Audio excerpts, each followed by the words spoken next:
So this lecture is the first in the Division of Liberal Arts Decolonizing Nature, Rethinking Art and Design, and Remaking Society spring lecture series. And it marks the public beginning of our effort within the division to educate ourselves about the history of the land upon which we are all living and working at RISD, and to begin to remake our relationships with the Narragansett Nation. We're not the only people at RISD to be working to understand what this could mean in concrete terms. So I want to begin with a land acknowledgement. The Rhode Island School of Design is built on what is now called College Hill, part of the ancestral territory of the Narragansett Nation. We, as the faculty in the Division of Liberal Arts, are committed to actively addressing the many violent legacies of colonialism here and elsewhere in our daily work. The amplification of Native voices and histories is crucial to rectifying the destructive past, and we gratefully acknowledge the ongoing critical contributions of Indigenous people across our state, region, and nation. So this acknowledgement of past and ongoing injustice and the commitment to repair is part of a statement that President Roseanne Somerson has sent to Chief Stanton of the Narragansett Nation to initiate a conversation around these issues. It was written by the staff at the RISD Museum, who've been engaged in this work for longer than we have. And we gratefully acknowledge their leadership in helping us to think about what we can do as a division to amplify voices and histories that have gone unacknowledged for so long. This involves first educating ourselves about histories we are unfamiliar with, imagining new kinds of relationships between people, places, and institutions, and finding ways to build these new relationships into something enduring. So a land acknowledgement is the beginning of something, not the end of the story. So we're extremely grateful to Endonis and Cassius Spears Jr. for helping us to begin this work. And I wanted to give the mic over to Endonis and to Cassius so they could introduce themselves. Thank you, Professor French, and thank you, everyone, for so generously giving us this time. We know that so much of our time is spent on Zoom, so we really appreciate this additional effort to have a conversation and learn this evening. So thank you very much for having us. I'm going to go ahead and introduce myself, and then I'll have Cassius do the same, and then we will get right into the meat of the subject. If you have questions, I see that already many of you are quite familiar with the Q&A, so go ahead and type in your questions throughout the talk, and feel free to do that. And we have set aside some time at the end of our presentation to address those. Endonis Spears Hashkan Hazohonishle, Ojibwe people, Bashichin, Tatnisani Dishiche, Do Choctaw and Chickasaw people additionally. Hi everyone, I'm Endonis Spears, and I am Yucca fruit strung out in a line clan from the Diné or Navajo people. I was born for the White Earth Ojibwe people. My maternal grandfather is from the Tangled clan, and my paternal grandfather is from the Choctaw and Chickasaw people. I'm originally from Arizona, and I worked for about 10 years at the Mashantucket Pequot Museum and Research Center, which my background is in anthropology specifically. And so that was the reason I was there at the world's largest tribally owned and operated museum.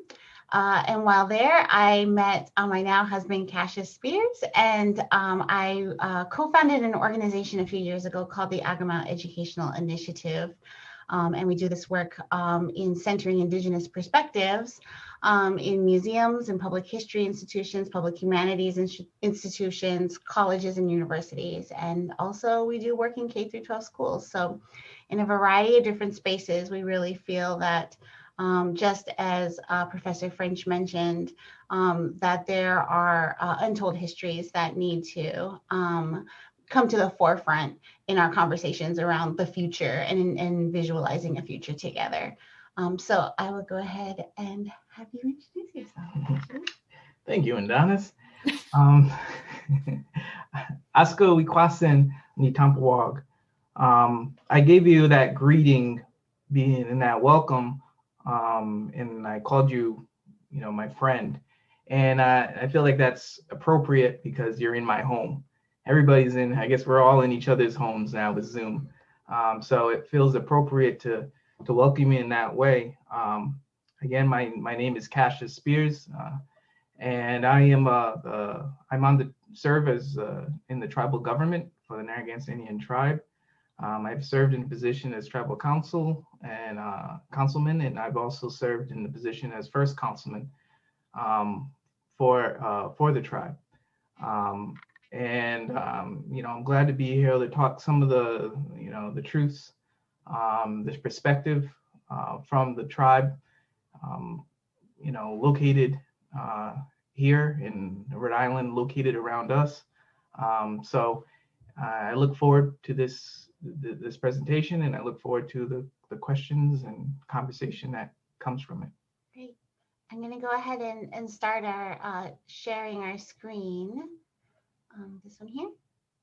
And all right. Lovely. So I think we can go to the next slide. So as Cassius and I, and it's such a treat to be able to co-present with Cassius because it's so rare. And so when we were kind of formulating our talk and kind of putting forward the priorities that we wanted to cover, one thing that was clear to both of us is that we really wanted to kind of push back against Western or academic understandings of what history even is, right? So we wanted to kind of acknowledge that there is this kind of a culture around Western history and its relationship with Indigenous people that is at its very core and foundation problematic. And so we want to kind of call that out for what that is and shift away from that in our talk so that our priorities are aligned with things that are important to us as Native people as we work to create Indigenous futures in this place. So we wanted to kind of highlight what that meant. So, kind of acknowledging that we exist in this historical context of kind of Western academia's view of us puts forward some of these realities. Native people are taught in schools and colleges and universities, in museums, and represented in media as artifacts of the history and exist only in the past. They are monolithic and monocultural and unchanging. They are tangential to the main narrative of Americanism and are often included not because their own narratives and ways of knowing are complex, complicated, nuanced, or deserving of time and space in these conversations, but they're usually included because Native people are function as props in the national process of myth making. Our histories, our cultures, our bodies are blank slates upon which the intent and goals of settler colonialism projects its own understanding.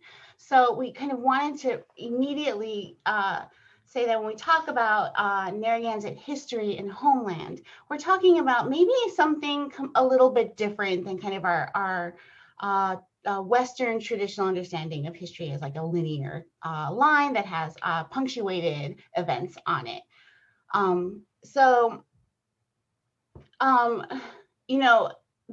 That timeline, that consideration of Indigenous history also is usually begins with contact with European people. And so we wanted to instead outline some characteristics of Indigenous histories that are different from that. Our histories are tens of thousands of years old. They are relational, and we're going to really get into the relational aspect here very soon. They involve tens of thousands of years of diplomacy, intermarriage, warfare, negotiations, and dynamics. These histories are contained in sacred geographies, and we'll talk a little bit more and explain what that means further down. Our histories also include, our human kin. So I was, talking with Cassius earlier today, and we were talking about this term kinship, and kinship is a verb. It is an ongoing process of having accountability and doing something for someone else with the knowledge that you are in a reciprocal relationship. So extended kinship that goes beyond just human beings, but to our plant and animal relatives. Of course, nonlinear, and we'll talk a little bit about that later. And also that these histories are embedded and contained in this space that we are all zooming in from tonight. I'm assuming primarily Rhode Island, but occupied Narragansett homeland. So all of these things are kind of embedded in the landscape that you live your life on a day-to-day basis. And so we're going to really highlight that, talk about that as kind of the center point of Indigenous or Narragansett history rather. And so, these characteristics are not the totality, but they're a beginning point to understand the difference between kind of Western concepts of history and Indigenous histories as a broader framework. So now we can kind of be a little bit more specific and talk about the space that we all live in, which is present day Southern New England. Thank you, Adonis. Yes, just to speak about these relationships and in history. To speak about history, you need to speak about relationships. And right off the back, when I introduce myself as Narragansett, that has meaning, that has a place, that has a position. I'm positioned myself in the greater landscape just by referencing where I'm from, my tribe that I represent. And Narragansett means people of the small point. That point, that village, that position along the end of a peninsula, which represents our relationship with the landscape, with the water, with the land, with our surroundings, with our neighbors, with ourselves. And then in the same part, we descend from the Eastern Niantic, which means people from the long-necked waters. Again, this is a relationship that's embedded in who we are, how we identify ourselves. It's the core of what we are. The Narragansett ourselves, we are the only fairly recognized and continued tribe since time immemorial in the state of Rhode Island, and we've continued that relationship with these landscapes till to this day. I have here is I wanted to show, usually when we think of land, when we think of landscapes, we automatically go to a map. And that's today's best format for understanding space. Indigenous people, we had our forms of maps, and we had our forms of understanding our position within the greater world. But for the point of today, I use this as an example so that we can look to this and see the two contrasting views.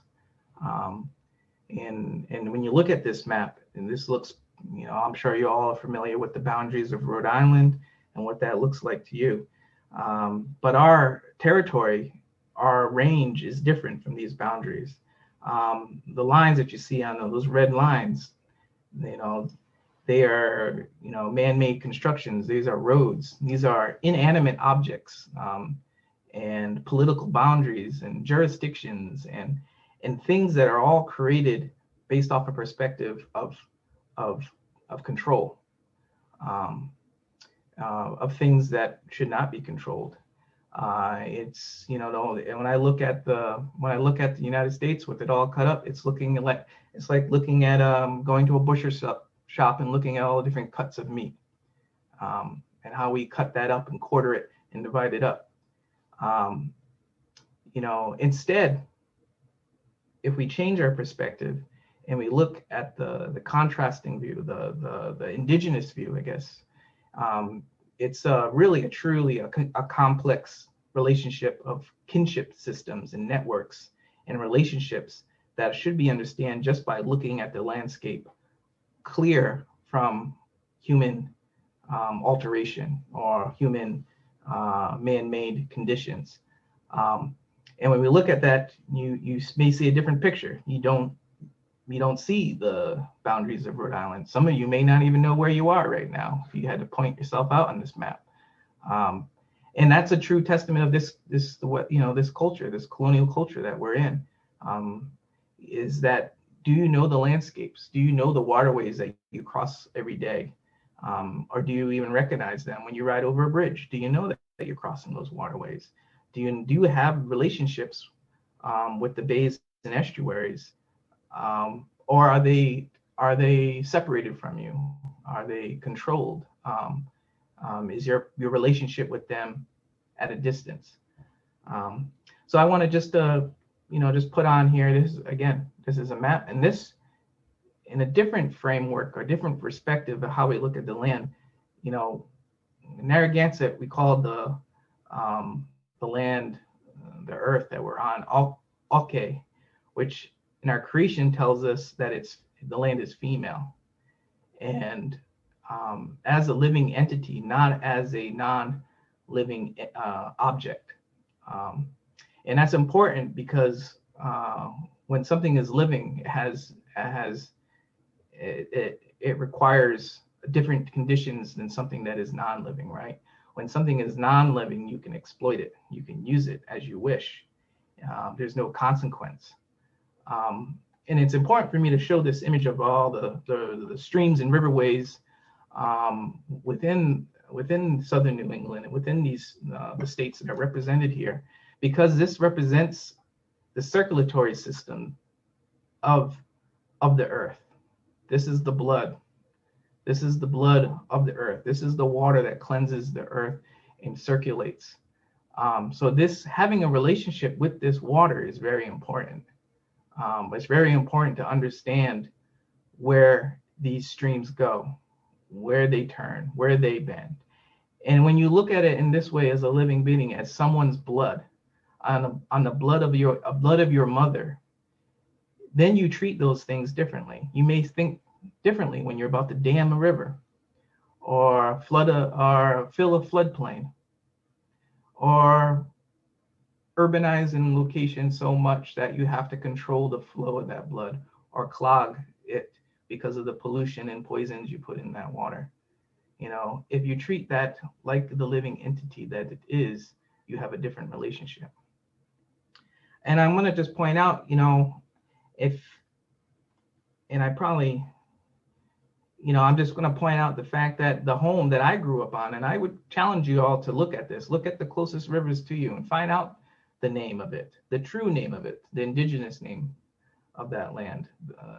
And you'll find a lot about that landscape. You'll understand that landscape and what's intended for, what its relationship was to the people and to its surrounding. And the land that I grew up, down in Hope Valley, Hopkinton, where I was, we live in Hope Valley now, but Hopkinton, that place, that land, in our language, was name of the bend in the river, the bend of the Pawcatuck River, where it curves around. And we lived on the bend. We live on the bend. And that's a lot different than naming it Hopkinton, named after, Hopkinton as a founder, as of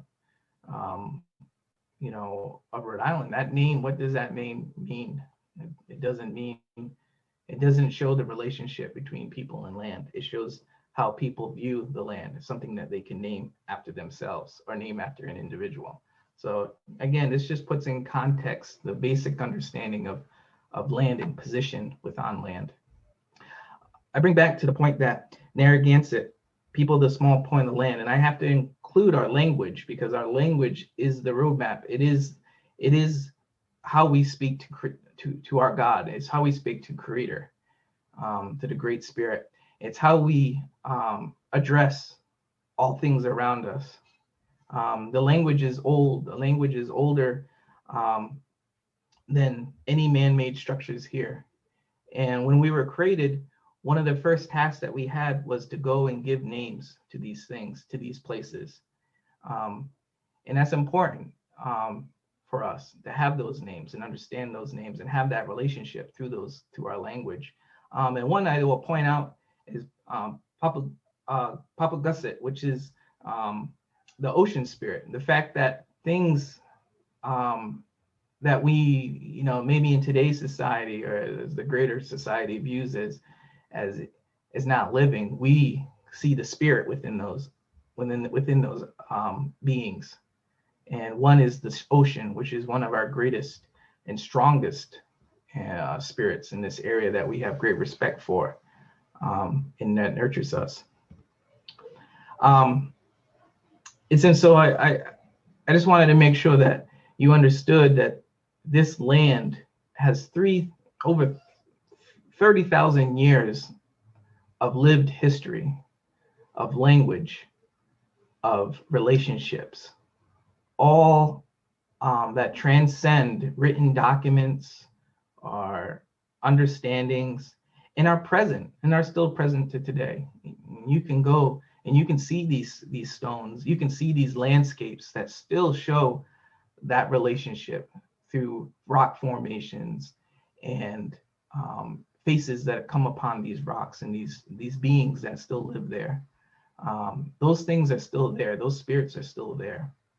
One example is that if you look at all the streams in your areas, you could find that meaning within our language. You can find that relationship.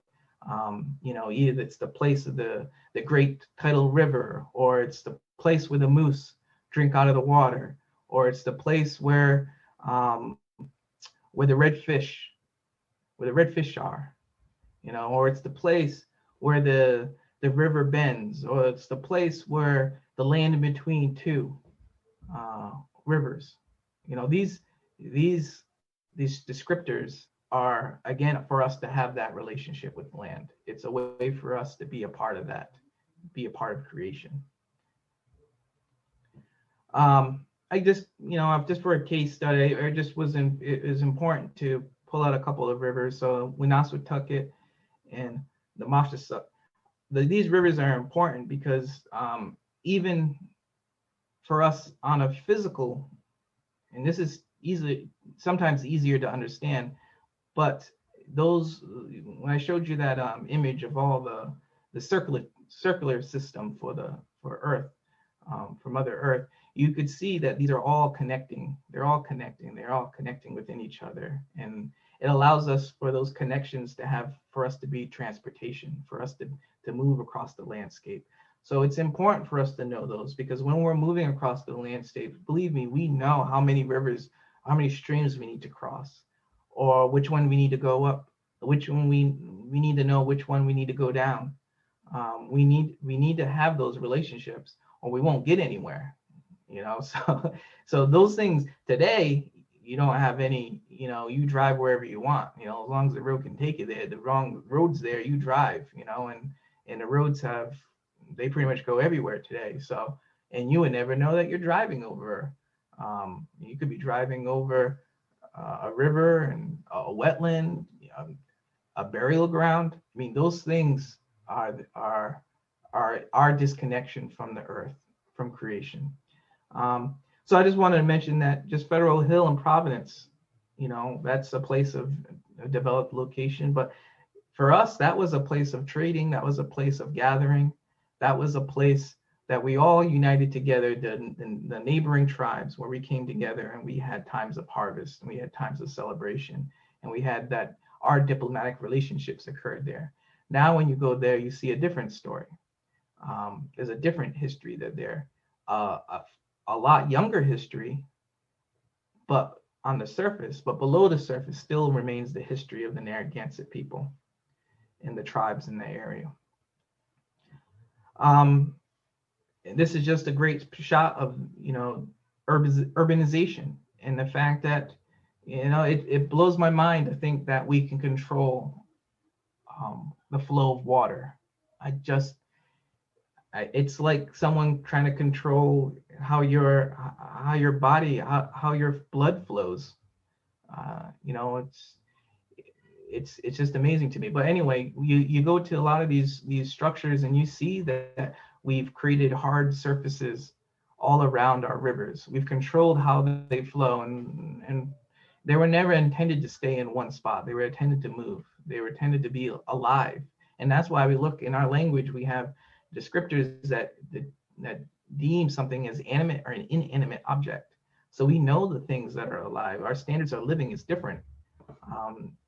You know, some may say that a rock isn't alive. We would view that differently. You know, a rock is alive. And I once had a story told to me a long time ago, and I'm kind of getting off the presentation here, but bear with me. A story told me when an elder was talking to a younger tribal member, and he was having an argument with that youth, because that youth was telling him, saying, no, rocks are not alive. They're not alive. And he said, well, why aren't they alive? And he says, well, they don't do all the things that, I've learned in science that it has to have, they have to have birth. They have to have blood, that warm blood. They have to be able to move. And, the elder said, well, trees don't move. And he says, well, yeah, but they do move. They're living because, there's a process called photosynthesis, and it's a circulation, and yeah, they move. You had a camera in it, you would see that they move, that they grow. And he said, well, a rock grows. He said, have you ever seen, if you ever go out into a field and you see a rock and then you go back after a rain, that rock grew. It's coming out of the earth. He says, yeah, but that's called erosion. That's called, there's a word in science for that. That's the rocks coming up, and that's, he had all this explanation. He said, well, you know what? A rock, the young guy said, well, the rock doesn't have a heartbeat. He said, that's how I know it's not alive. And the elder took the rock and he says, you sure it doesn't have a heartbeat? And he said, yeah, it doesn't have a heartbeat. He says, all right. So he took the rock and he threw it out in the water, and all those ripples started going. You see that? He said, that's the heartbeat. So again, I digress, but the point of this story is that our framework is different. Our perspectives are different. The same way that we looked at that rock having a heartbeat, just by the fact of these tests, these trials, is that we have a longer understanding of this earth. And it's just today that science is starting to figure this out. They're starting to understand that there was that these folks, this indigenous people, these Narragansetts, they had knowledge. They had 30,000 years of knowledge on a single place. In a single place. There's no study that has that long of a, an experimentation time. So you just have to understand that our place knowledge is strong, and our place knowledge is old, and our place knowledge is a part of who we are and what we are. So, I digress, but that is the purpose of this conversation. Now, it's important for us not to skip over the histories of Rhode Island, and this is something that we could spend our whole hour on, just talking about these things, because it is present. It is present in the history of Rhode Island. It is present in the Narragansett tribe. We deal with these things, and we continue to. But the Narragansetts, for the purpose of this conversation, the Narragansetts, where you understand, we were the most powerful tribe in the region, most powerful tribe. And it was through these series of war and epidemics and relationships with the state of Rhode Island that we had serious reductions in our population and serious reductions in our land holdings. These things are not things that were from the environment per se. These things were placed on us. These were imposed on us by settler-colonialism. Two blows that are major for us that I want to just highlight. Two blows. First is in 1675, King's Philip War. Essentially, destroyed the tribe. It decimated our population. Again, one of the strongest tribes in the region, fiercest warriors, were willing to fight, and that war went on for a very long time. And when the Narragansett came in, that war shifted. However, we still faced a lot of loss through that process, through that war, and it forced us to accept the crown as the sovereign, and it made the Rhode Island, the colony, Rhode Island, our guardian over us. It had the guardian relationship, and that mentality of guardian still exists today with the state. So that's one. And I'll also add on to that at the conclusion of this war, one of the things that's the biggest loss for our tribe, and one of the reasons why we're in South County, we're in the town of Charleston, in Charlestown today, which is Niantic territory, one of our subsidiary tribes, is because of the massacre that occurred there of women and children. Thousands of women and children that sought refuge and that were removed, looking at, they were trying to stay away from the war, and they weren't intended. This was mostly folks that were not warriors. They were elders, they were children, they were women, they were not fighters. They were in the swamps for safety, and they were there. And again, the militia came through, a joint colony of Connecticut, Massachusetts, and Rhode Island. Those colonies came there and they massacred my people. The remnants, the people that have survived from that massacre, they moved into with the Niantic tribe, and we have taken the name Narragansett ever since. And that history is a part of us because it's who we are. We have to live with that genocide. And on top of it, the other great blow was in the 1800s, the state of Rhode Island passed a detribalization law abolishing tribal authority. And it was they were ending their guardianship with the tribe and attempting to sell our lands. And it was a land grab move. This detribalization, resulted in the tribe receiving $5,000 for thousands of acres that they had locked. They could not sell because of the Indian title to the land. This is another opportunity for land grab. So they did what they could. They erased us from history in order to obtain our resources, obtain our land and our place and our relationship. We were able to. It took a decade, actually a century, for us to recover a lot of what we were lost, and we did not. Right now, we recovered through settlement 1,800 acres, and through that process, we had to surrender claims of title, and again have a guardian relationship or an attempt of a guardian relationship from the state to be able to say they have jurisdiction over our land. And we purchased land after the fact. We purchased 31 acres for Elders Housing in 91.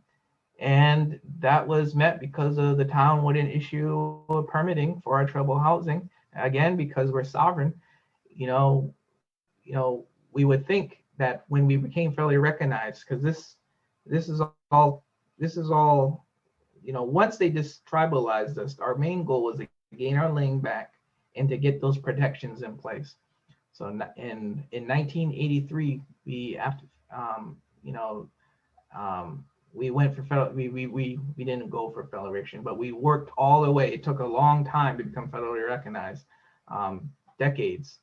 And once we were approved in 1983 and acknowledged as a federal tribe, again, the state imposed and still attempts to impose regulation over us, not allowing us that nation to nation, not allowing us to fulfill, to obtain and maintain our sovereign status. So that's something that, again, that you have to understand. And again, we could do another whole presentation on that. But these things in settler colonialism still exist. These systems of colonization is still embedded in all systems especially across Rhode Island, and systems of law, and systems of permitting, and systems of education. All these things are there, and they tell a different history, or they try to sugarcoat the history, but truly it's, they call the Great Swamp Fight for a long time, and it was no fight. There was no fight there. It's only in recent times where historians now refer to it as a massacre, but it's only in recent times that they've changed that language. Again, the point is to dispossess Indians of land, and then go through a process of urbanization to change and manipulate the land that's for the better of the settler colonial folks, the colonies, and then erase the histories that were there. And these are the things that we do. And now we deal with disease. We're dealing with COVID-19. American Indian populations at the highest rate of death. One of the highest rates of death from populations is within American Indians. Again, these things, and now we're dealing with the climate change, and Indigenous people are going to see that exponentially worse results of that than any other, because of the things we're going to talk about in the next slides. So again, I went through that rather quickly, but I had to kind of set the understanding, the framework, so that when we start to talk about this next subjects of cosmology and culture and language, you understand the basics of what needs of Narragansett, and our relationships with the communities around us, and our relationship, the basics of relationship with our creation and the land. As I move forward, I just want to recognize the fact that we use the term Turtle Island.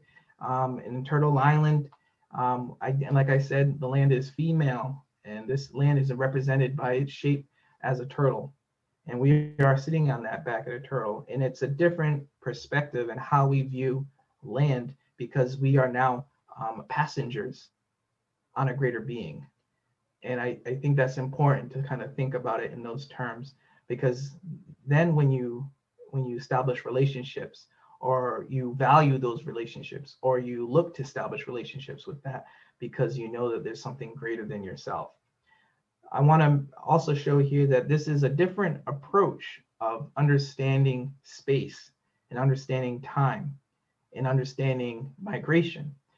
This is a birch bark scroll. This was on a birch bark, and this scroll is by one of our relatives, the Ojibways, or Anishinaabe, and this tells of their migration from the east to the west. And this is again, this is an old retelling, but I will show you this in something that is maybe easier understood for everyone here. But it shows the migration from the east, from upwards from north of Maine and down into the Great Lakes. And on this migration, they had several major stops. They had 7 main stops. But on the importance of it, I wanted to bring this up to you, is that we have our own histories. We have our own oral traditions. We have our own ways of recording time and recording events. And we have our own ways of mapping and determining our spatial awareness. And we have those ways of determining where we are, when we are, and that is important to note. The other thing that I want to note here is that we look at the Anishinaabe as our big brother tribe, and they're our big brother tribe because we have stories of the Great Flood, of a time when we migrated, and we came to this, and this is we're talking, tens and tens of thousands of years ago. But this is just to highlight the relationship that we've had across the landscape. And that's why we know that this is a turtle. That's why we know that this island that we are on, this being. We know this being, and we traveled all the way up and down the coast. The fact that we have a song, an alligator song, that is sung here in the eastern region shows that we move. We understand this landscape, and not just in a local context, but in a greater context. I just want to show, this is a colonial map, and I just want to make sure that, you know, this does show the political boundaries as represented today. But the thing that I wanted to show, and you know, you won't find this on Google, it does show a lot more of our place names, our names for locations within the state. And it's important because it just shows you, and this is not even all of them, there's far more than this. But this shows that relationship. It's all our naming is surrounding is based on descriptors of these places, the relationships that the Narragansett people have with these places, the characteristics of Mother Earth, of Turtle Island, are shared in these naming conventions. So it's just important, just if you know, to understand that these names, when our first task was to name things, we took that responsibility, and we did that so that those names were important, because that again signified our relationship, our connection with those places. One of the things I want to also say is that, you know, Narragansetts, we face east. This is how we face the rising sun. We face the direction that we came from. We face this direction. We face this direction because our homes also face this direction. You know, our doors in our homes face east. This is the place that we greet creation, and it's important for us because our position within Turtle Island and how we orientate ourselves is embedded into our language, into our culture, into our spirituality, into our into all of that, what we are. So when we talk about you know, cardinal directions, and then there's the sub directions in between those things matter to us, because it's again reframing us that we are there's something bigger than us, and we need to know where we fit into that. And as an individual, and as a community, and as a tribe. So, and then I'm going to extend that and say that even as we see our bubble, and we see what the directions that the directions that have meaning and have purpose, we also think of us as the center. What does it mean for us internally? Because that's an external view, is the directions. Internally, those are the things that we need in order to be full, to be complete Narragansett people, is a physical, emotional, spiritual, intellectual, and relational self. And those things are important to be a complete person. You are in balance when you have equals of those parts. In today's society, we in Western society or colonial society, they are taught or trained not to have equal parts. They rely a lot on physical, maybe intellectual and emotional. And the one thing, you know, the one descriptor that I always I like to use is that if you look at your hand, I think this is a good teaching tool. If you look at your hand, you can see these relationships expressed. You know, you have your longest one is usually your physical, and your second finger right here is your intellectual, and then you have your emotional self, and then usually your pinky. So your pinky is your spiritual self. And the reason why it's your pinky is the spiritual self is because it's usually something that we all need to do better at of understanding, because it's the intangible. It's not the things that you can see in this realm. It's not the things that you can physically see or be a part of. It's an understanding. It's a faith. So our spiritual is something that we all need to get better at. So that's why it's always the shorter one, the pinky. But the main point that I want to say is that our thumb is that relational. And when you close your hand and you have all those things in balance, your thumb covers you. And that is the relationship that you need to have with all of those the physical, emotional, spiritual, intellectual self. There's relationships within those. And when you do that, you're full and you're centered and you have a fist. And that's when you're the strongest. That's when your hand is the strongest. And that's when you as a person, that's when you're the strongest. So again, it's important to think about that, because in order to understand a relationship, you need to understand yourself. You have to be able to see yourself internally and see the balance within, so that you can be balanced with outside, with others, with other beings. So the one thing that I wanted to mention is that we have this way of viewing our internal health, but we also see ways of viewing our health in a calendar, in a cycle, in a full lunar cycle.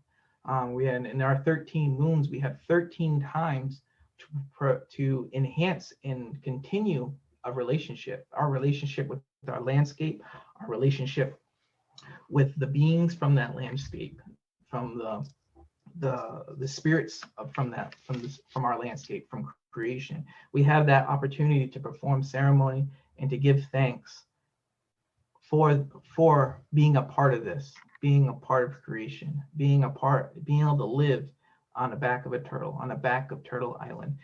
That's our opportunity for reciprocity, for understanding, for emotional and physical and spiritual and intellectual health. So I also want to show here that, again, this is another way of looking at a food, seasonal food cycle. And at the point that I want to show here is that even at the level of, we have levels of relationships with individual beings, like, a deer or we have a plant, but at the same time, these things are all connected. And for us to be complete, we need to have that relationship across the board with all the beings, all the spirits on Mother Earth, on Turtle Island. In order for us to do that, that's what creates us as Narragansett, and that's what creates the greater landscape relationship that we need as Narragansett people, and that's what creates the history, and that's what creates the understanding of history, because time for us is relative. It's not something that is linear, as in Donna's mentioned in the intro. It's something that in times repeats itself.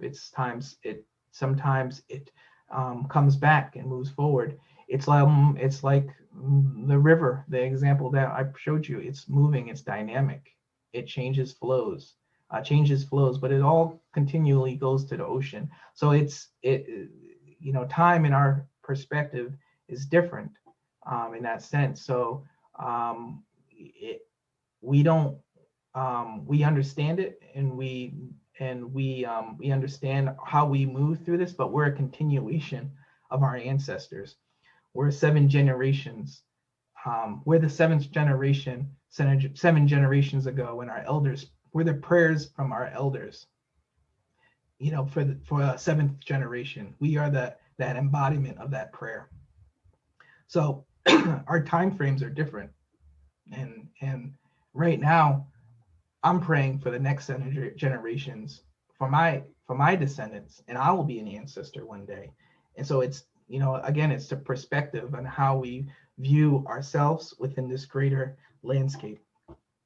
An important note I just wanted to show is that, our relationships extend, and when we give, there's tribes that, and when we pray, and there's tribes that have Thanksgiving address and addresses, and they make sure when they pray, when they address creation, they pray for each of these items. They pray for each of these beings, each of the things that they have relationships with. And when we pray, we make sure that we thank all of these that make us complete, that makes Mother Earth, that makes a complete and balanced system. People relation. I'm gonna start out with that one. As a Narragansett tribe, we continue in this. We have our relationships with ourselves, with our tribe, with the individual tribe, and with the community, and then with the greater tribe itself. We have that through systems of government. We have that through social interaction, when we have are, we're up to 300, and I think we're at 46, 47 now, recorded annual August meetings, a continuation of that relationship with with our community and with our people. And that is important to have those relationships. We also have relationship with our ancestors when we go and we pilgrimage and we go to our Great Swamp Monument, and we make sure that we light the fires from the past, present, and future, connecting us through time, connecting of the past with the present and with the future. Those things that shows us that flow of time is different. It's connected, and all the past is connected to the present, and the present is connected to the future, and the past and the future are also connected. And we're that binds, we're our today is that time that binds those two together.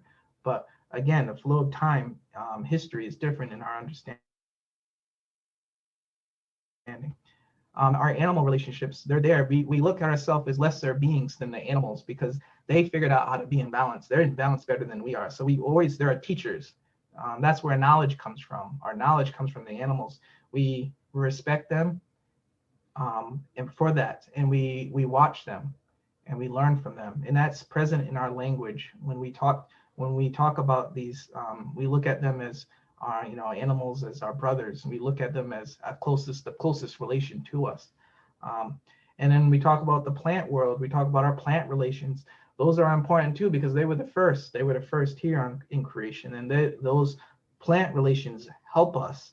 They give us the tools that we need. They give us the materials that we need because we weren't we weren't created with fur to keep us warm during the winter time. We weren't created with the claws needed to catch a fish. We weren't created with those things, so we need plant help. We need the help of plants to be able to do those things, to be able to live, to be in balance. So again, that's important. The food plant relation, those are again essential to us because we need the plants that feed us, that nourish us. That is the gifts from the earth, and why we look at the earth as female, because the soil is living and that life is produced through these plants that give us nourishment. The medicines are there for us. Those are what heals us, our ailments. They heal us in not just in a physical sense, but an emotional and spiritual sense as well. Those things, these things are and there and within the landscape for us also. These are again those gifts that were there set aside for us as Narragansetts, for us to be able to live in balance, live as complete people within this landscape, within the greater landscape. Our water relationship, I highlighted this one just because of the importance for us, and I told you about that in the beginning. The Narragansett people, the people of Small Point, that's because we're the people of the bays, inlets, and estuaries. We're the people of the waters, the greater waters, the ocean. We know how we have the greatest relationship with that being because we know how to. I haven't met a Narragansett that doesn't know how to swim. It's a part of you. You have to know these things. We're Mashun people. We travel across these waters on our canoes. We know the terrain. We know the bays and inlets. We know the coastline and how it bends and curves. We know where to canoe and where not to canoe. We know the weather systems needed to be able to move across islands. We know these things because of that relationship with that spirit. So when we sing our songs, we use a water drum because we know that is the oldest drum. That is the oldest way that we can talk to Creator through song, was using water and using that within our drums. The fish relationships, the relations of the things below the water are important to us. The main subsistent food source for us. That's where we determine where we live and how we live based on these food source, these nourishments. So when we have a summer camp, we live in the summer, we live close to those bays and estuaries. And when during the wintertime, we move further back into the woods. These are important to us. They affect where we live and how we live. So it's important because they show us through these process of relationships builds our community, because when we're out there, when we're crabbing, it's always important to know, who got the most crabs at the end of the day.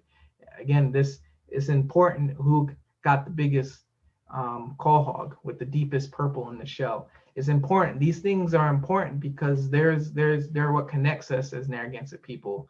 They connect us to who we are. And that's something that we do today, and we practice these things across these landscapes. And it's important because, again, that relationship.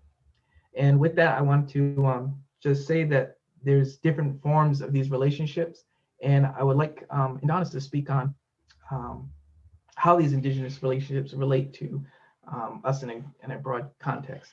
Sure. So I think, with Cassius kind of highlighting how and where these relationships are fed and nurtured and cultivated and continued in the face of some of the historical events and settler colonialism, the ongoing process of settler colonialism, it's really important that we also articulate that when we talk about a geographic landscape or homeland, for Native people, we're also talking about a subject matter that is inherently feminine, right? So we have when we look at a homeland or a sacred landscape as a container, I think I said that earlier. It's this space here is a container for tradition, stories, ceremony, practices, protocol, medicine, prayer, knowledge, and of course, subsistence. And these are ongoing. All of the slides that Cassius showed you with all of these relationships are ongoing today. And so I always use this example. And for me, as a non-Narragansett person, I'm a guest here. I'm a guest in this space. This is someone else's homeland. And there are kind of some commonalities, some important themes that you can kind of see happening here and across Turtle Island. But one example I always use for non-Native people to understand the importance of these containers, of this container of homeland, is the example of Narragansett people. When someone in their community went on to the sky world, their spirit would go off to the sky world and their body would be buried in the fetal position facing southwest.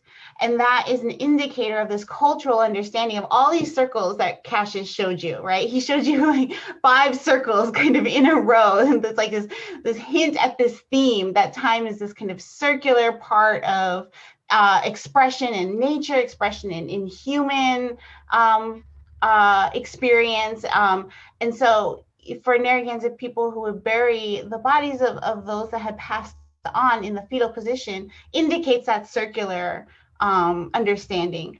Your first position in the world as a human is in the fetal position in your mother's belly. And you go through this life, right? You go through these 4 seasons, and then your last position in this world is in the fetal position in our collective mother's belly, in the earth. And that kind of the earth being like our mother's mother, the mother of all of our women. And so, this territory, the Northeast, all of these Algonquin speaking people are matrilineal people. And so that is also an emphasis on kind of this interconnectedness between these relationships that Cassius pointed out, and femininity and women, and tracing lineage through women, and recognizing kind of that power that exists within the cultures here. So I kind of wanted to insert an element here that really reflected back the importance of women and the relationship between women and sacred geographies and landscapes. So even on the other side of Turtle Island, from where I'm from in Arizona, one of our traditions as Diné people is when a baby is born, we bury their umbilical cord in a place that we want that baby to return to. So that baby was tethered to the mama's body via this umbilical cord. And then now that baby, as a human walking across this earth, is tethered spiritually to a specific geographic landscape. And so when we talk about, these containers for ceremony, when we talk about the container of the landscape. We're talking about our ancestors and their prayers kind of being buried in this space. And also the soil that is here in Rhode Island is made up of the molecules of 10,000 years of Narragansett people being buried in this space, and that their bodies and the soil are feeding the grasses that feed the animals here today. And so we kind of have this, again, talking about time as not just this like linear strung out string, but as this kind of circular or thick phenomena that we are experiencing as humans, kind of in this this bowl of the cosmology that they exist in here. So I just kind of wanted to make sure that we pointed out that there's this kind of inherently feminine aspect. And I think that we should kind of move, if there's one or two that you want to go through. We want to make sure we have enough time for questions. Yeah, and I would just wanted to say, so, and thank you, Indigenous, and that is the reason, the main reason I wanted Indigenous here. She also has descendancy in the Anishinaabe tribe, which is the big brother tribe to the Narragansett. And it's important for us to have, when we do these when we talk about land, that we have a female perspective. And that's the primary perspective when it comes to land. When it comes to growing, that's the female perspective as well. And right here, I just wanted to show you, again, the relationships that have with landscape, with culture, customs and practices, and with landscape. And that is that, besides the water, where we gained a lot of our subsistence and our ceremony from, it was also the landscape, the soil in which everything grows from. And it's important to us to understand that, because corn, which is one of our one of our plants that nourishes our bodies and gives us life, and it has made us to the point where we don't have to move around, and that we can live in this region and stay here. This corn is important because it gave us that ability. It gave us security. And just wanted to emphasize the fact that we have several words for corn. We have several words for the processing of corn. And we use those words. And in order to maintain those words, we have to do those things today so that we can continue our language and use those words, that gift that Creator, the Great Spirit, gave us, to that gift of language. We can use those words to the other gift that was given to us by the earth, by that female spirit, corn, so that we can have our full selves. And I will say that, relationships, again, goes across spaces and landscapes. And this is us. As we harvest fish in the wintertime, we still have relationships during all 4 seasons. We have relationships, into our Indigenous, our landscapes, and how that relationship moves from land to water. We have a relationship with the tree spirit, and then we also have a relationship with the water spirit. And we have those relationships, and they overlap when we create and make our Mushun. Like I said before, we're people of the canoe, people of the dugout canoe, the Mushuns. And again, we have so many words and so many descriptors around this object just because it's a part of our lives. It's who we are. It's our mode of travel. It's our way to communicate with tribes, and the way for us to navigate the waters of Turtle Island. So this is important to us.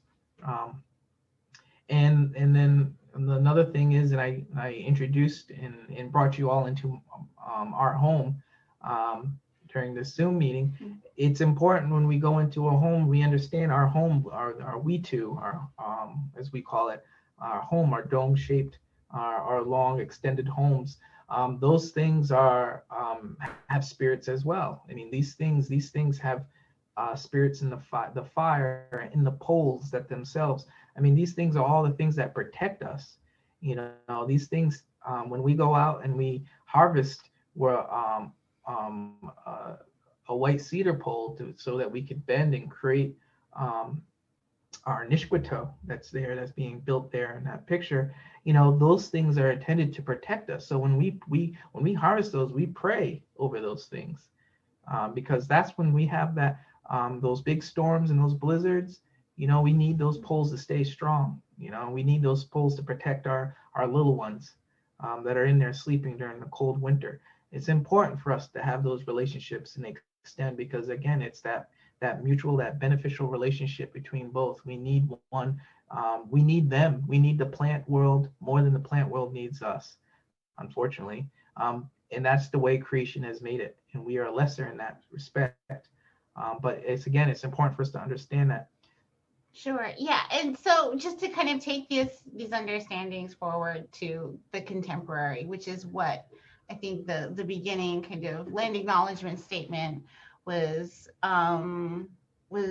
pointing us towards, that that the sustainability of these processes kind of manifest themselves in different ways in Indigenous communities, including here in Rhode Island. Via these movements like food sovereignty, language reclamation, the use of traditional ecological knowledge, political self-determination, activism in terms of water protectors, and research sovereignty. So when we're coming into kind of the realm of academia, again, asking these questions of what are the questions that are important for Native people and communities, not just for the institution. And so we want to kind of bring these notions of history and a relationship and bring them into the present and kind of project them into the future. So Cassius has this great kind of pyramid that shows us all of the layers of process that go into eating a meal with your family. And when we kind of cut out the first few layers, we are doing a disservice to ourselves as Indigenous people, but as human beings as well. And we know that this is not good for anyone to just only understand food from the top of this particular pyramid, that all of these other processes should be a part of the kind of the end product of sitting down with your family and eating food together. And so we wanted to kind of highlight that these are ongoing movements that are Native people and Native men, women, and Two-Spirit people are at the forefront of across Turtle Island and including here in Rhode Island. And then again, kind of thinking about how this information can be employed. So we talked about a really different framework. We talked about settler colonialism. We talked about these relationships, but how do we take that knowledge forward in an informed way and take action? So teaching about Native people accurately in schools and advocating for that representation in our K through 12 curricula, having an informed citizenry. So the people who are citizens of the United States should have an understanding of the nation-to-nation relationship of sovereign tribal nations, that there are opportunities for institutional transformation at places like RISD or Brown or URI or any institution of higher learning in recruiting and graduating Narragansett students, recruiting and retaining Narragansett faculty and administrators. And this is, again, kind of circular, because if you're graduating Narragansett students, then you're also kind of laying the groundwork for those Narragansett students to also come back as faculty and administrators in your own institution. And so you can kind of map out and provide those pathways and thinking critically about kind of the next 20 to 30 years, again, adjusting those timelines, that these require multi-generational commitments to the Narragansett community. We would implore that in this series of conversations that you're going to be having in upcoming weeks, that you seriously consider putting into policy some of these intentions in a way that kind of is good for the Narragansett community. It's good for your students, because your students have access to other forms of knowledge that they are paying top dollar to go to your institutions. They should have access to that. And so it's good for everybody to really invest in these processes. So the land acknowledgement at the beginning of our time together, was a wonderful window into the beginning of that journey towards really fostering and nurturing multi-generational long-term relationships with the Narragansett community. And I think that is kind of where we want to end, because we want to make sure that we have time. Yes. Thank you. Thank you, everybody. So, and Donis and Cassius, thanks so much. I'm just looking at this final picture and thinking this must be one of your children. Is it? Yeah, it's our eldest. So she's now in second grade. But yes, this was her. Where it all started. So this is the little girl that I think maybe the little girl that I met when you last came to RISD, to the class on the Woonasquatucket River. There are a bunch of questions in the Q&A, and I maybe will ask one of you to look over the questions, and I'll ask the first one that seems that it might lead on to other questions. This is from Izzy. It seems that Narragansett culture has a deep relationship to nature. In today's urbanized economy, many resources are seen as just material. If people had a better connection to their land, it would greatly help our environment. How do we change the way people view the land, or how do we start to address this problem? Yeah, that's a great question. You know, it's part systematic. You know, we invest in this country a lot into capitalism, which is counter in philosophy to this kind of understanding of connectiveness.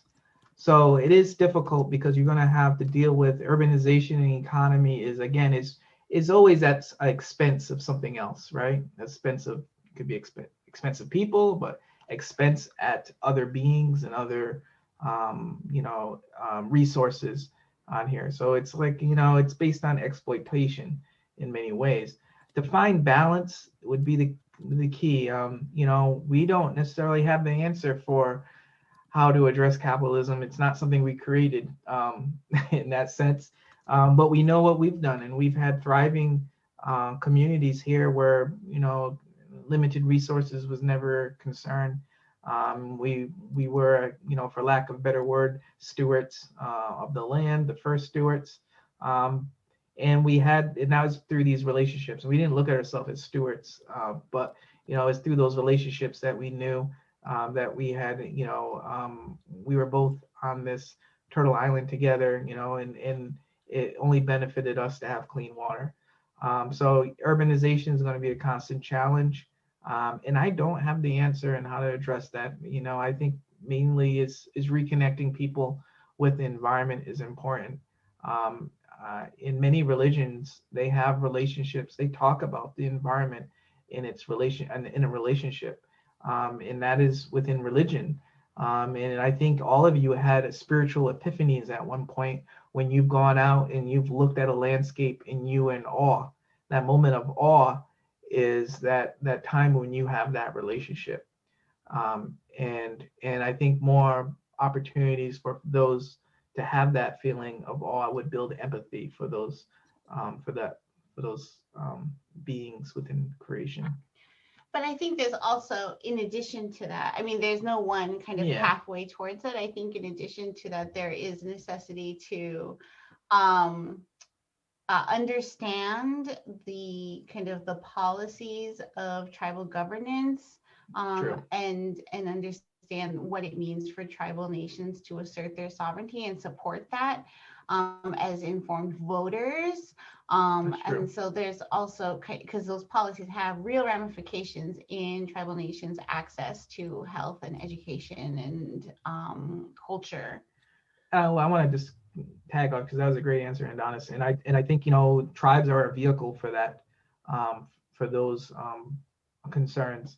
And if you lend your support to tribes, our interest very much is, we're not anti-development or anything, but we do make sure that we understand the impacts of development and of urbanization and what those impacts mean in Narragansett people and to the greater human race. So we are concerned, and we think in those areas. So I think that we want to give an opportunity for some that entered questions in the chat to ask them IRL, so to speak. I'm not sure actually that the chat is available to people, but if you click on the Q&A, you can see the questions themselves, and you can, if you want, identify people and they can unmute themselves to ask directly. Okay. Sure. So Kiana Kano, you asked a question here. Do you find it hard to teach / educate the newer generations in your tribe about your history? And I'm wondering if you'd like to ask that out loud. I can, if you give me a thumbs up, I'll give you the option to do so.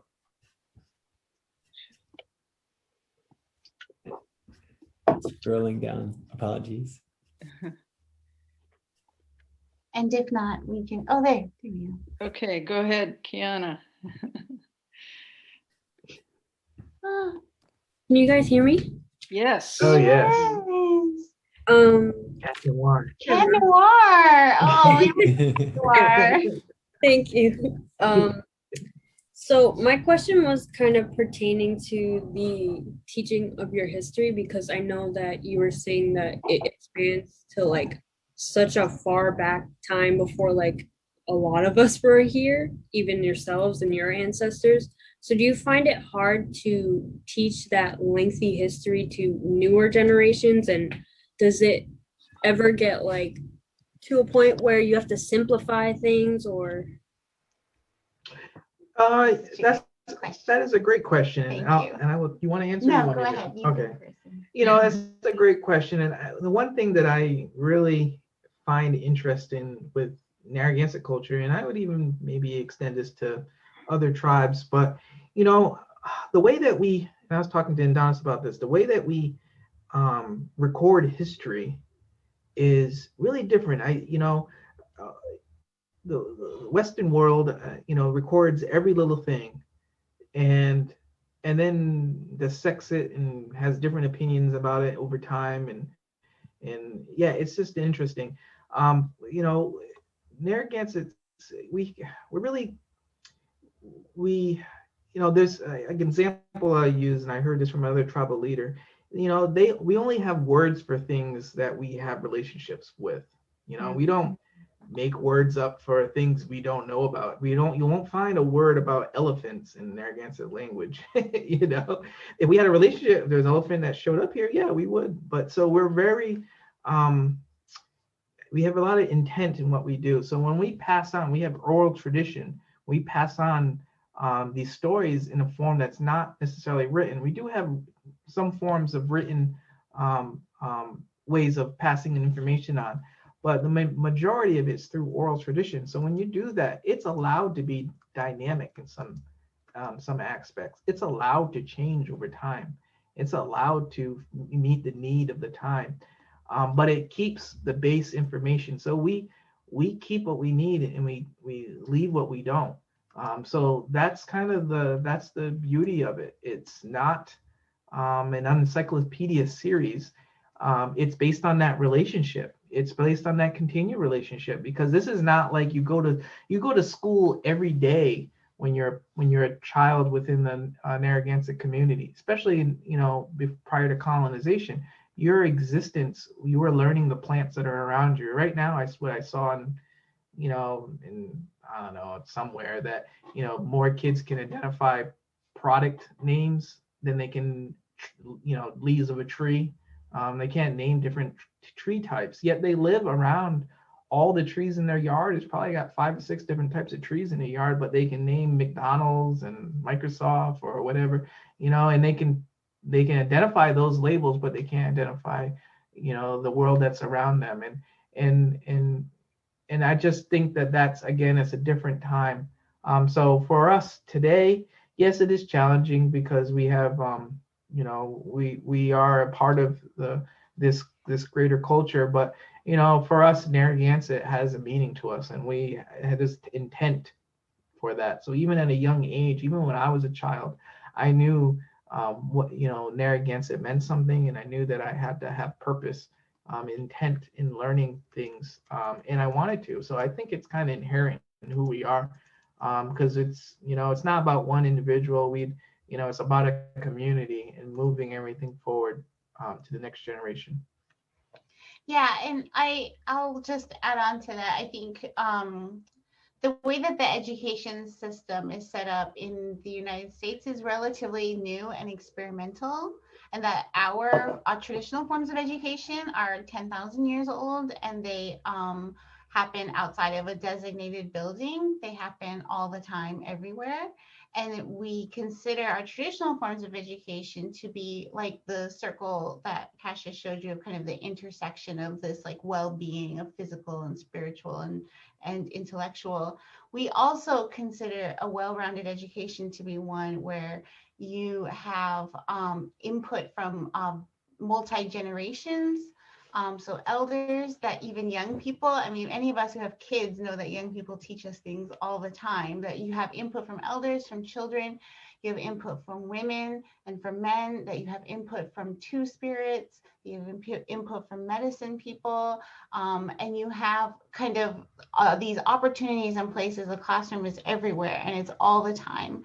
And so from that kind of mode, we, today, in our homes and in our communities here, we try to abide by that as much as possible and really just make sure that our children have that exposure within the community, with all of these other facets of knowledge that are not necessarily, tied to letters behind a name, which there are places and spaces for our Indigenous academics and academia. That's not to negate that. I think that's really important, especially as we teach our children to navigate in a different world.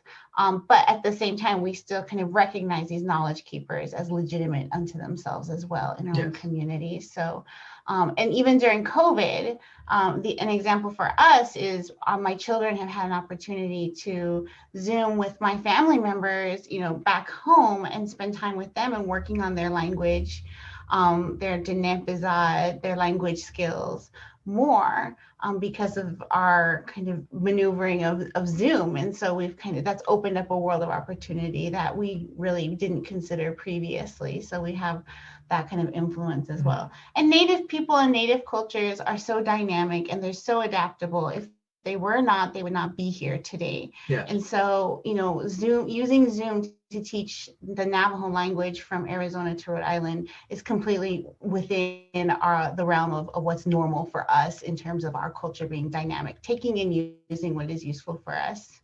Yes. So can I just say there are a lot of really good questions here, and I'd love it if you choose the ones that you think are most important to answer. Yeah. Sure. I think that I'm going to skip ahead, Bryce, to a question from Julia Suarez, and I'll just go ahead and read it. So she said, I presume from your earlier presentation slides that Nahaganseck is the traditional spelling of Narragansett, and likewise Nahantik is Niantic. Why is one spelling used over the other? And why or why not might it be more appropriate to use the Indigenous name? So this brings up a really good observation about naming. Yeah, so naming, it's just, spelling, again, oral tradition, spelling letters were not necessarily a part of our culture. So, when I use the example of the Nahaganseck, that is a spelling that is more in line with the pronunciation of our name, Narragansett. And that is clear because, we don't even have the R sound in the Narragansett language. We don't have that sound. Yet we have a lot of R's in Narragansett today. But this is a product of history. This is a product of, the bastardization of our language, and that's found all across. I mean, there's words that are now English, that are pronunciation of our words. So you can see, our language still present in today's language, like moccasin, and there's several, a moose, all these things are succotash, these things are words that we have in our, that are come from our language that are now used, in today's conversation, powwow, for example.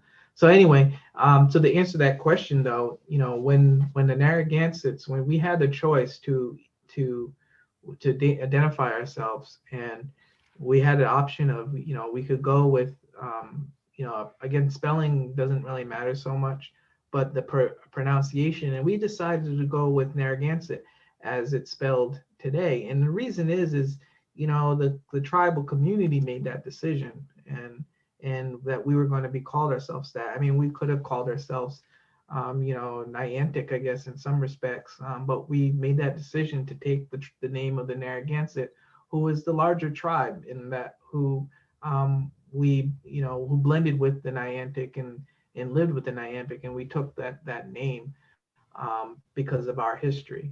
And then it also ties into the politics, the political relationships around naming. If you look around, a lot of tribes, I would say most of them, if not all of them, aren't named what they're traditionally called themselves. And these words are, again, a products of colonization, of settler colonialism. It's a products of someone else calling you something. So in Narragansett, someone else we called ourselves that, to the point where we now accept it. Now the word Narragansett is embedded in law. So we're, if we're going to maintain our achievements in the systems and courts and in law, we may keep that, we have to keep that name. So it's a very complex question and complex answer, I guess, in some ways. A simple question and complex answer, but it's not. It's not what we, it's not what we would call ourselves. And I will let Adonis, if you want to speak. She also comes from a tribe that is named something that is not what her people call themselves. Yeah, well, I think that the power to name is really important to consider, like the power dynamics of who is naming whom. And so, the structure of the United States and federal Indian policy is so strong and formidable, so much so that we use these names that we had never heard before 400, 500 years ago as the primary identifiers for us, for ourselves, because there are rights that go along with that name, like Navajo Nation. No, that Navajo was never a term uttered on this continent before 500 years ago. And our names for ourselves in our own language, that was not it. And yet we have to kind of utilize this in order to maintain the state-to-state relationship that exists with the United States government. Yes. Just really quickly, someone asked about resources, and I think I had meant to mention these in our talk. And so I didn't want this to go by without, if you're interested in learning more, there are wonderful resources out there, including the Tamaquag Museum. So they are at tamaquagmuseum.org. My organization is kind of regional, agamout.org.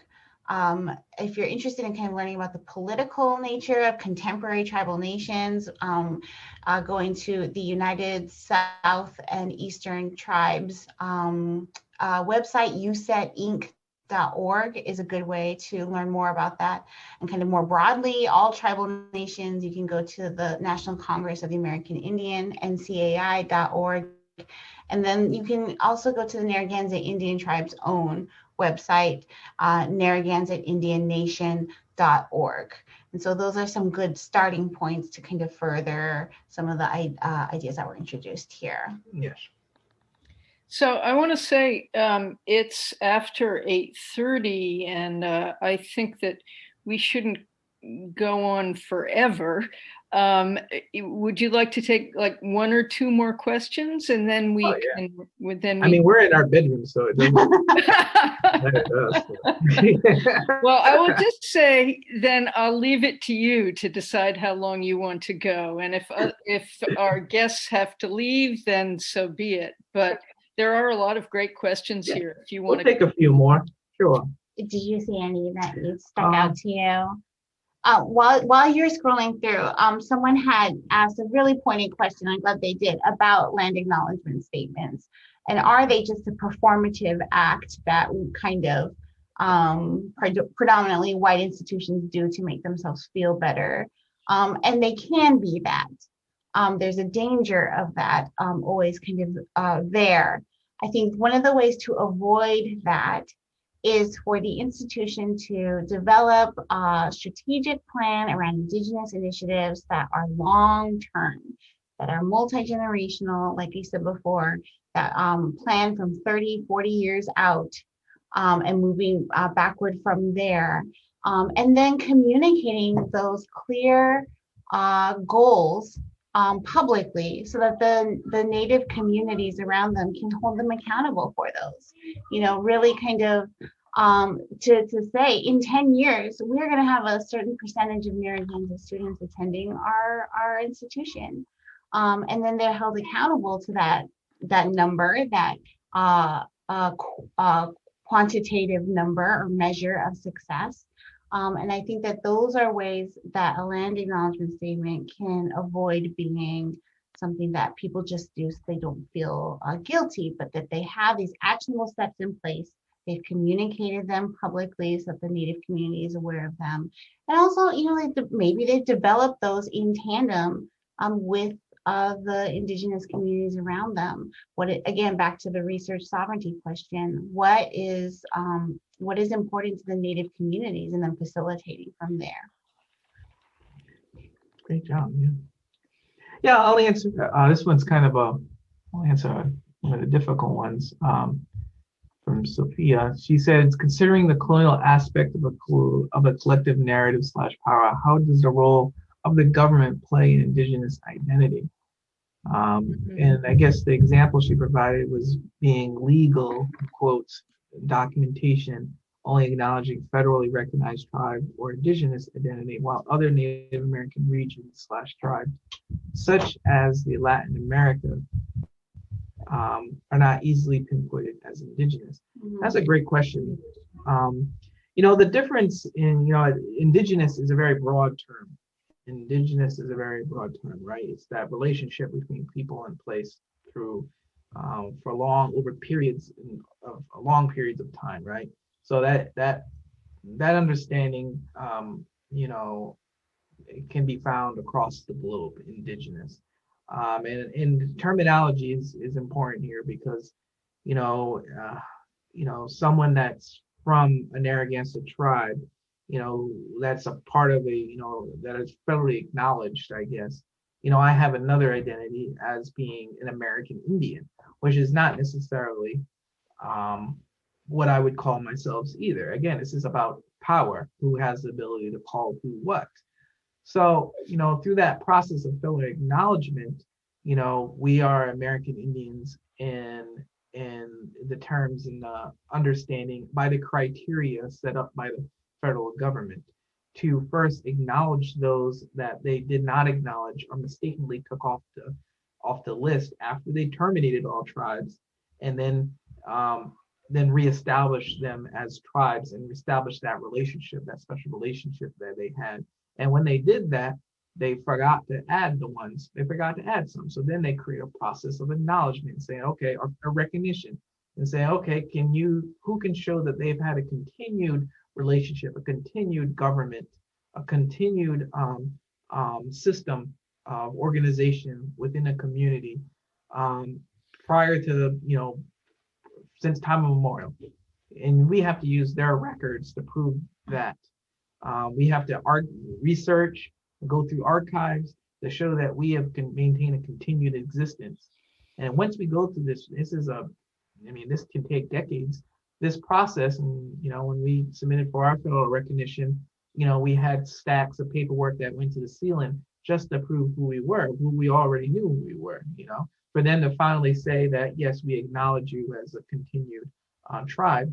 We keep, you're added back on. You have that special relationship with the federal government as a nation-to-nation relationship, which is important because that nation-to-nation relationship was created based off of the treaties and agreements that we established so that the United States could exist today.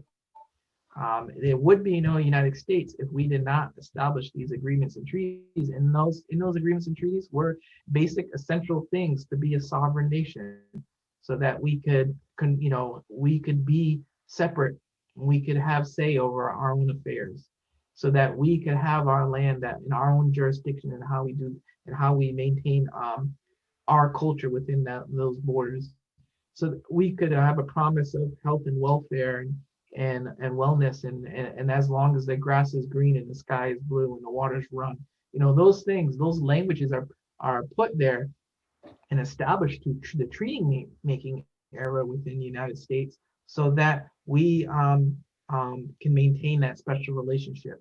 It's not a question of, a lot of people in politics try to make it a racial thing. It's not a racial thing.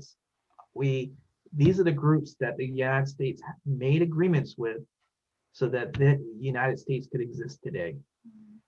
And they've broken all the treaties pretty much, all of them, all the treaties, and we are just asking, to maintain the bare essentials, what they are severely underfunding and do not uphold their end of the bargain. And they do that today. So it's a part of that. So get back to your question about American Indian. So there's a question: American Indian, Native American, Indigenous, Aboriginal. All these different terms have different meaning. In law, for us to have that special relationship, it's defined as American Indian. That's the laws that were created by this country designate American Indian. So to be American Indian, you have to be a part of a nation, a citizen of a nation that is acknowledged and federally recognized. That's the easiest way. But there's tribes that are state recognized, that have been recognized by the state as being a community, but are in the process of being federally recognized, or for whatever reason have legal challenges that are holding them from that status. So they're still Native American, they're still Indigenous. And the same argument can be said to those that are from South America, from Central America, from all of them. In Canada, they call them First Nations. It's another whole term. So again, it's a hard, complex, easy question, complex answer. but to your point there, the question there, it's about the power, it's about the policies, and it goes back to why Narragansett, and why Navajos are known as Navajos today instead of Dene. Do you want to say anything on that? Yeah, I do. I want to say a lot about identity and the federal government's kind of infiltration into our own conceptualizations of ourselves, right? So everyone living in the United States, and people even living outside of the United States, have these kind of relationships with the United States government to certain degrees. In as much, if you're a citizen of the United States, or you're going through the process of applying for citizenship to the United States, you have this kind of relationship with the United States government. And I don't think that people are aware of the intimate relationship that Native people are forced to have with the federal government, in the sense that, as Cassius was saying, we have to produce documentation and prove our identity in order to have access to the rights that our ancestors treated with the United States to secure for us. And so even for Cassius and I, like this, for example, I'm enrolled I'm enrolled Navajo. Cassius is enrolled in Narragansett. Our children, we had to make a decision which tribe we were going to enroll them in. So we made a decision according to kind of where we live. If we were to move to a different part of the country, it would make the most sense for them to be enrolled in the tribe that we are kind of living in, to have access to those resources that the tribal nation offers for its citizenry. So we would have to disenroll our children in Narragansett and re-enroll them something else, either whether it be from my mother's people or my father's people, but there's kind of a long kind of bureaucratic process that we are required to go through. One of the main points is that you can only be enrolled in one tribe. So just for context, Sure. Which is not necessarily not cultural. Again, it's a policy. Just to Adonis's point, the only other, only other thing that I can think of, and I've heard this said many by elders, that is documented as much as American Indians are horses and dogs, for pedigrees. So, it's the same deal. When you look at a card, many tribes are descendancy tribes, so they have to prove through historical research, prove who they are to be able to call themselves, to be a citizen, to be a member of that nation that those special relationships were extended to. Or you have to show by blood quantum. So you have to then look at what you are. So you have a card or a piece of paper that says how much of you are of that nation. Even though you could be 100%, I guess, American Indian or Indigenous, for example, and Donna, so I'll use her as an example. She's 50%, she's half Navajo. So in the terms of Navajo, she's only half them. But she has, her other half is other tribes. So interesting questions on these systems that were not created by us. They were imposed by us and now are required for us to be able to have, again, that special relationship so we can maintain sovereignty at a community and tribal level.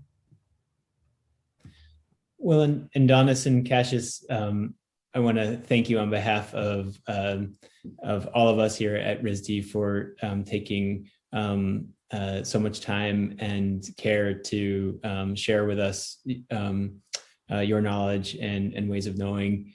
And out of respect for your energy and the family that I know that you have to support going to bed, I'd like to propose that we end for today, but I'll save the questions in the Q&A, and we'll also make sure to follow up with the resources that you shared with us, the different sites and other content with the audience. So again, thank you very much for your presentation today.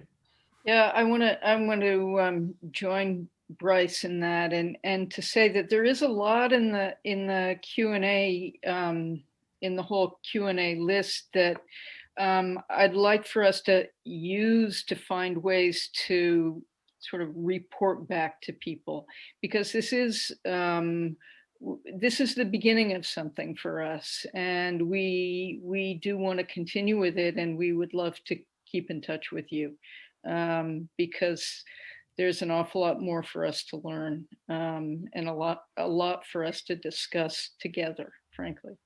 So thank you so much. Really, really appreciate it, and have a good rest of your evening. Thank you so much for having us. Thank you. Thank Yes. you. Have a good evening, everyone. Good night. Good night. So we'll end it here, you all, and we will look forward to continued conversations.